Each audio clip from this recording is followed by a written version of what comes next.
เอาทักทายสบายดีพี่น้องยามเช้าเบิดทุกคนตอนนี้เวลา5 โมงเช้าพี่น้องแจ้งแล้วทีมงานเฮาก็ทับติดทำหยังอยู่เนาะเปลี่ยนบอลเปลี่ยนทีเนาะเดี๋ยวสิให้ไปเบิ่ง FC เนาะตอนเช้าว่ายังหลายหน่อยซ้ำไรเนาะว่าเพิ่นมาจากไสนี่ปกติตอบเฮาบ่ถามเพิ่นเนาะยามเช้าพี่น้องได้อยู่เลยพากันยืนเลย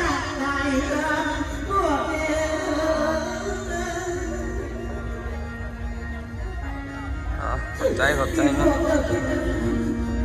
เดี๋ยว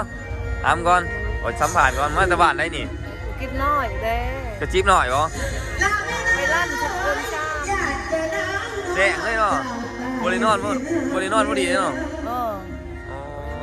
มันกระจิบหน่อยเนาะ FC มาแต่บ้านกระจิบหน่อยพี่น้อง ย่ามเด้อ เดี๋ยวมาตะไซแม่เดี๋ยวมาตะบ้านได้นี่ฮะ มันก็ได้ใครมาห้าม ใช่เคยได้ยินบ้านยังเกาะ วันพอดีห้ามเด้วันแค่นี้ โอ้ลุมปอดี บ้าน โอ้บุญทุกที มึงรู้งามขึ้นแล้ว อ๋ออยู่แล้วงามเนาะ งานจะมึงหาหมดแล้ว บริโนอนได้เนาะแจ้งเลยนี่เนี่ยสายหมอลำเลยนี่ นั่นน่ะลำมวนมูบ่เมื่อ เดินบริเมื่อเนาะแล้วมาลำมวนบริเมื่อพูดเตาเตรียมเครื่องเลยไหม จึงบ่ร้ายเลย มือร้ายแห้งเนาะมือเนาะมันเป็นงานทุกถ่ายเลยแม่เขาก็ ทุกบ้านก็ใหญ่ เมนมันงานทุกถ่ายเขาก็เลยนี่ น่าเด้อ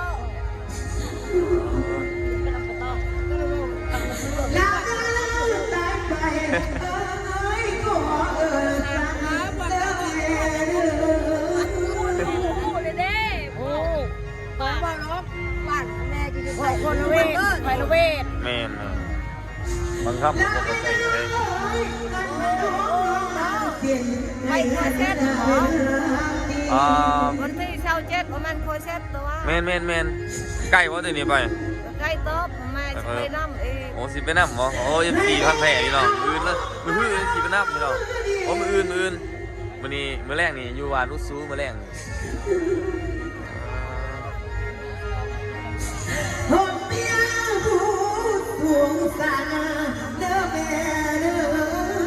หายแห้งพี่น้อง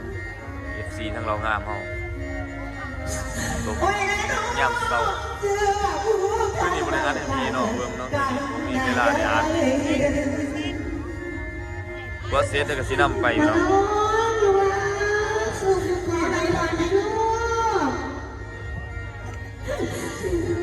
ขายเครื่องนี่ยังบ่ทันเดินเนาะพี่น้องโอ้เกียร์ตื่นมือใหม่พี่น้องโอ้ไลฟ์สดเลยพี่น้องเกียร์ตื่นมือใหม่เนื่องจากว่าเฮาทีมงานนะบ่มีมือกล่องเนาะเด้อบ่มีมือกล่องก็ได้อันนี้ใส่เมียเวเตาเมียเวเตาเลยไว้หนาไปเลยเดี๋ยวโอ้เดี๋ยวเมียเวเตาเลยว่ะเพื่อนอีกจะไปอันนี้น้ำเวเตาเหรอ ไปแสดงที่ซ้ายมือ มือแรกเหรอมือแรกทีมงานเราอยู่บ้านอุซูลงอุซูเมืองพนทองมืออยู่พัวเซฟมือนี่แม่อยู่บ้านไหนรัสเซียหน่อยโอ้อยู่รัสเซียโอ้หลายหมู่บ้านเลยมาร่วมกันนี่พี่น้อง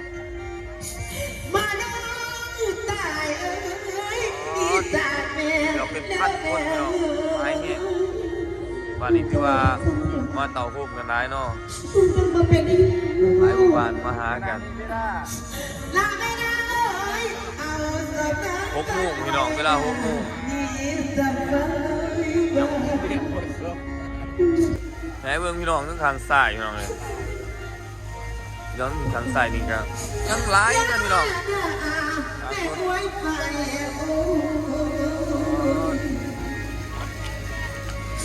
หลายอยู่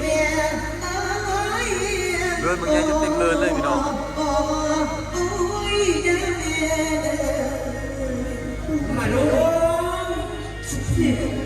อยู่บ้านไหนนี่แม่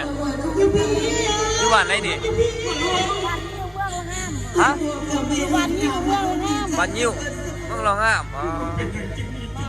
ถามจะได้ว่านี่อยู่แตละบ้านเลยบ้านไหนแม่จะอยู่บ้านไหนฮะ น้อย โอ้บ้านกระจีมน้อยกระจีมน้อยเมื่อไรกระจีมน้อยร้ายเนาะกระจีมน้อยกันวะทั้งนั้นเก็บซีทั้งบ้านกระจีมน้อยพี่น้องงานงอดก่อนก็เคยไปล่ำบ้านเพิ่นอยู่เนาะ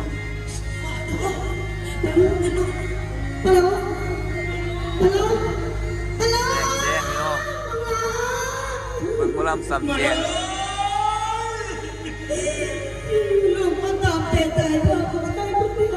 ผู้คนร้ายแห้งพี่น้องFCเป็นมาเบิ่งร้ายแห้งเนาะคือว่าภูมิใจร้ายพี่น้องเห็น FC มางานไล่ตามาเบิ่งมาชมกับงานของเฮาเนาะเพลงคำเดินขมวนขอบมุกใจขอบคุณใจเนาะเห็น FC เพิ่นมาหาภาคภูมิใจเนาะพี่น้อง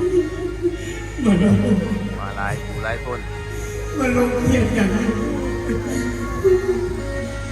แต่ว่าร้านดังเวทีเฮานี่ก็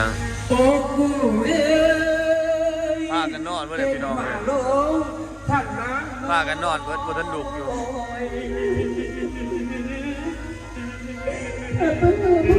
นอนเบิดเนาะ FC เป็นเขามาหาเบากับพี่กับมี่น้องพี่น้องมันตัดหัวบ่มีเนาะ เป็นหน้าลงขนังหน่อยทางตายไป FC มาหาบ่ฮะ FC มาสั่งมาลามานไปเนาะมานยามเช้าเนาะ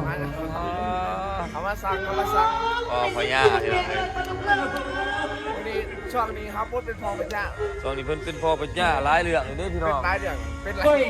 หลายคืนแล้วเนาะ นั่งเลยใต้ยอดพวงทางหักแท้ เขานำหาจะอยู่หั่น สบายดีสบายดี โอ้ย หอยสบะเร่หอยสบะเร่ได้ เอฟซีก็นำหาอยู่ฝั่งมาจะหาเขาเหรอวะ หอยสบะเร่ได้เมื่อ อ๋อบ่ทันได้เมื่อ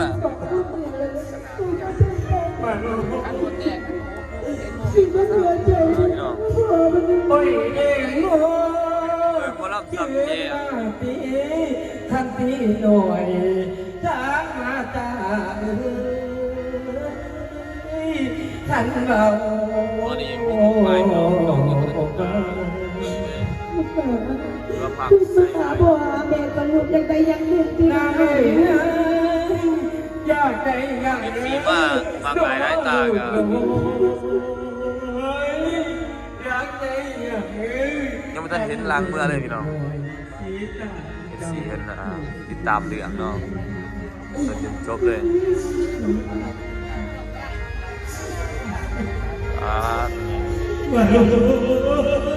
ทีนี้ก็ต้องถามใหญ่ๆกัน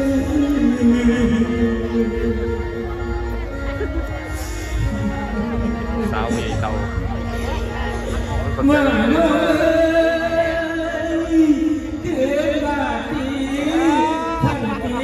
แห้งอยู่ดีมีแห้ง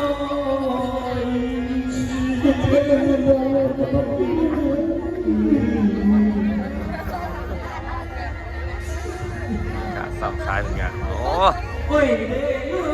มันอยู่คือนี่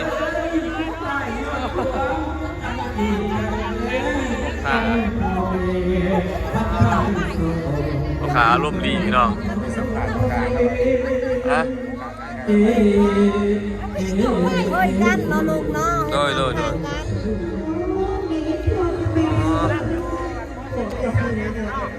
เบิ่งไปในเด้อเบิ่งทำบุขาดก่อน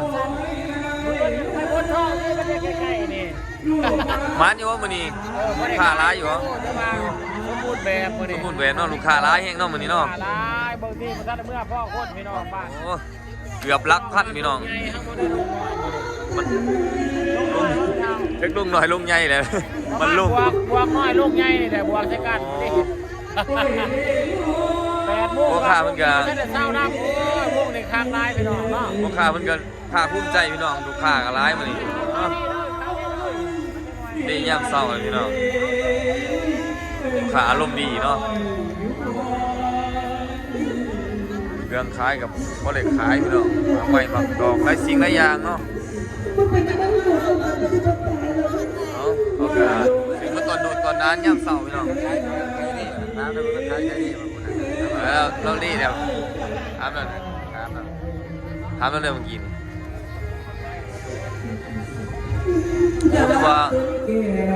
หุ้มไปยังหน้าแน่นแห้งเนาะพี่น้อง FC ยังหน้าแน่นแห้งไอ้มาเห็นเดือนมาเห็นคลิปนี้ก็ให้อยู่นี่ไม่แห้งสู้สุดเด้อที่เขามาเบิ่งมาลองมาล่ำเนาะ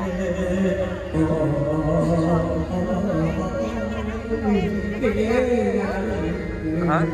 ว้าđi ngồi có nhà bao mua đi làm ăn อ๋อเอาสิได้สรุปเรื่องเลยพี่น้อง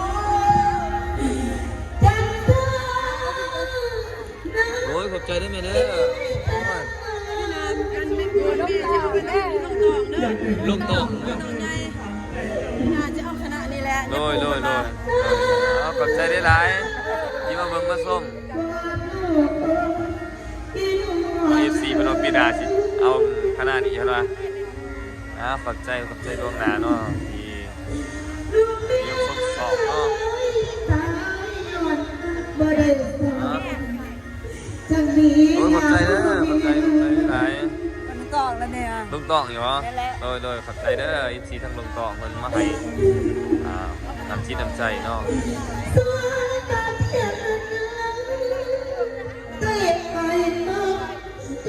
เดินพี่น้อง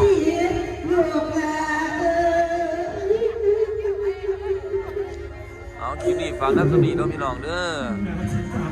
ให้พี่น้องได้เบิ่งว่าบรรยากาศของน้ำเศร้าหรือต้นเศร้าเนาะพี่น้องว่ามี FC มากมายสำไรเนาะนับเกือบหมดพันพี่น้องล้านพันเลยคนเข้ามาดูมาชมเนาะเอาพอกัน EP ต่อไปพี่น้องมื้อแรกอยู่ที่บ้านวุสูเนาะวุสูเมืองคนทองเนาะมื้อแรกเนาะตอนนี้เฮาอยู่บ้านดงพี่น้องบ้านดงเมืองลาวงามแห่งสารวัตรเนาะเอาขอบใจทุกคนเด้อขอบใจ FC ทุกคนเนาะที่เข้ามาชมเนาะถ้า FC ทุกฝั่งลาวทำให้เห็นคลิปนี้ขอให้คนใดก็แชร์คนติดตามไปเด้อขอบใจหลายๆเนาะ